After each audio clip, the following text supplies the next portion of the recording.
Hello friends, welcome to Rithanika kitchen. இன்றைக்கி பார்க்க போகிறது அரிசி அப்பளம் எப்படி பண்ணுறதுன்னு பார்க்கலாம். ஒரு டம்ளர் பச்சரிசியை கழுவிட்டு 2 மணி நேரம் ஊற வச்சு அரைச்சிடலாம்.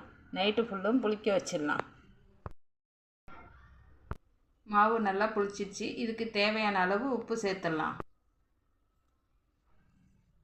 ஜீரகத்தூள் கொஞ்சம் சேர்த்துடலாம். 4 பச்சை மிளகாய் அரிசி அரைக்கக்குள்ளேயே சேர்த்து அரைச்சிட்டேன். இதை இப்போ நம்ம நல்லா கலந்துடலாம். மாவு கொஞ்சம் திக்காக இருக்கிறதால கொஞ்சமாக தண்ணி சேர்த்துடலாம்.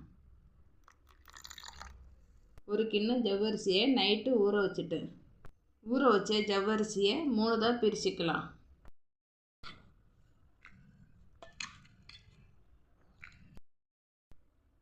இதில் ஃபுட் கலர் சேர்த்துடலாம். க்ரீன் கலர் சேர்த்துடலாம். ஆரஞ்சு கலர் சேர்த்துடலாம்.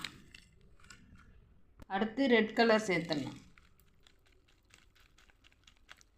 மூணுத்தையும் நல்லா கலந்துடலாம். தட்டா 4 எடுத்துருக்கேன். இதில் கொஞ்சமாக மாவு சேர்த்துடலாம்.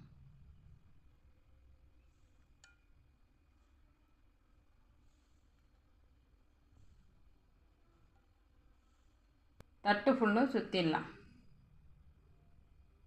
மாவு மேலே க்ரீன் ஜவ்வரிசியை வச்சிடலாம்.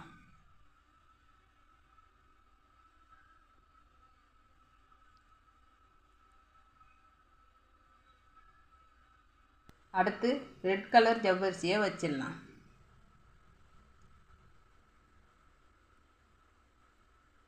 அடுத்து ஆரஞ்சு கலர் ஜவ்வரிசியை வச்சிடலாம். இட்லி பாத்திரத்தில் வேக வச்சிடலாம்.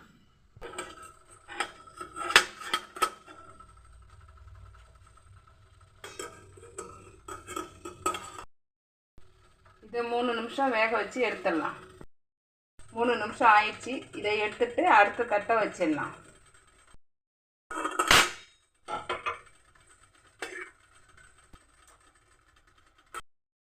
எல்லாத்தையும் இதை மாரி வேக வச்சு எடுத்துடலாம். ஆறுனதும் எடுத்து துணியில் வச்சிடலாம்.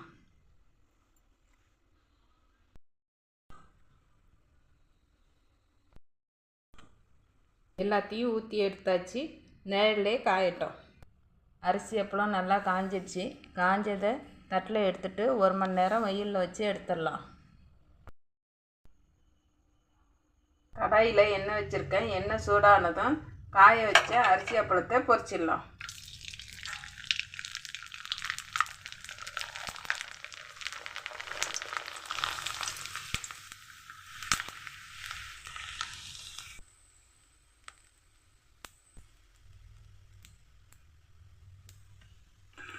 நம்மளுடைய அரிசி அப்பளம் ரெடி ஆயிடுச்சு. பிடிச்சிருந்தா லைக் பண்ணுங்கள். ரிதனிகா கிச்சனை சப்ஸ்கிரைப் பண்ணுங்கள்.